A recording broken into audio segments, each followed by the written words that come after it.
Russian experts are discussing possible scenarios for the further development of the political situation in Kazakhstan. Some say there is a possibility to see the repeat of the Russian Operation Successor with the transfer of power through elections. Others predict an upcoming attempt to grant the presidency to Nazarbayev's family member, likely his grandson. All political analysts agree that the head of state will look for ways to keep the power in his hands, even despite the heated debates on the matter within the country. The majority of Russian experts believe Nazarbayev will transfer his power to the heir apparent in a way to actually keep it. Observers say that Nazarbayev's entourage has closely followed the resignation of Tatarstan President Mintimir Shaimiyev, as he handed over the post but reserved the previous course. I believe that physical qualities will matter most, as the priority will be given to those who played sports and was not engaged in politics. We're talking only about a handful of people here. These are the first chairman of the Kazakh government, Umirzak Shukiev, or the former Komsomol leader, the current mayor of Astana, and maybe a couple of more people who played sports and not chess. Not many people in Kazakhstan risk naming the exact candidates, and those who do make only general assumptions. One scenario has Nazarbayev resorting to the so-called lock-up method, when two proteges, one smart and one strong, are admitted to power, so there is a chance to play on the contradictions between them. Judging by recent events, the head of the state may attempt to keep the presidency in the family. The candidate for dynasty successor is the son of Dariga Nazarbayeva and Rahat Aliyev, Sultan. However, according to analysts, he will be allowed to rule only accompanied by some sort of politburo, consisted of the people from the current inner circle.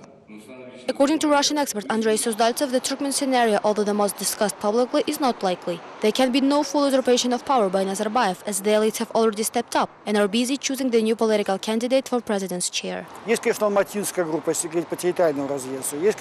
it comes to territorial aspects, there is the Almaty group and the Central Kazakh group, which partially matches the senior clan. These groups are very ambitious, and they will have to share the power. This is not the same as in Uzbekistan, Belarus or Tajikistan, as these people already have property and their own approach to power. Analysts also remind that the external debt of Kazakhstan is now the highest among the post-Soviet states, and together with corporate loans it reaches dozens of billions of dollars. In case of the war among the elites, a debt like that could jeopardize not only the economic independence of Kazakhstan, but also the state sovereignty. The real achievement of Nazarbayev's extensive rule could become the launch of a power transferring mechanism. However, then a challenged nation's leader is not likely to fix something that a president failed to do at one time.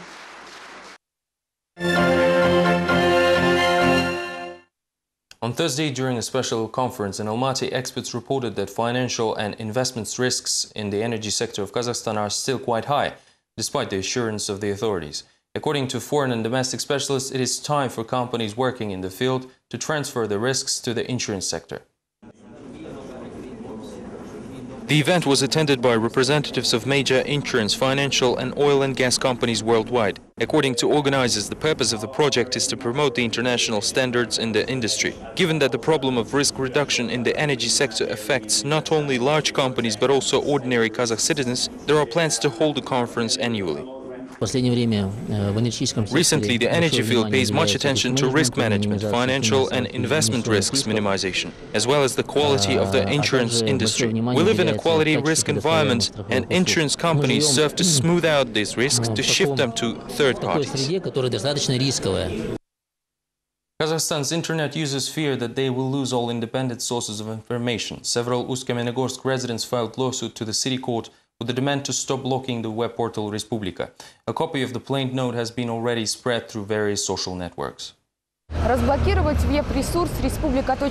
Thursday, Ust-Kamenogorsk City Court received 10 actions from internet users who demand to unblock the access to web portal Respublika Info. All plaintiffs say they came to the court to defend their rights to freedoms of choice, speech and access to information. They believe Kazakh providers and the Ministry of Communications and Information violate the law. There are also concerns that other portals could be blocked soon too. Not only owners of websites but also regular internet users have joined the fight for their right to access web resources. The precedent is necessary for other mass media to know about the situation and adjust their activities in accordance with what is allowed to be published and what is not. The court must issue a decision closing Respublika for specific reasons, which should be stipulated in the constitution. People should know which exactly laws Respublika breached. According to the law on mass media, the suspension of an outlet's operation can only be sanctioned by the resource's owner or a court decision. Meanwhile, a copy of the appeal was already spread through the various social networks, and dozens of internet users from other regions of the country promised to join the Uсть-Kamenogorsk plaintiffs.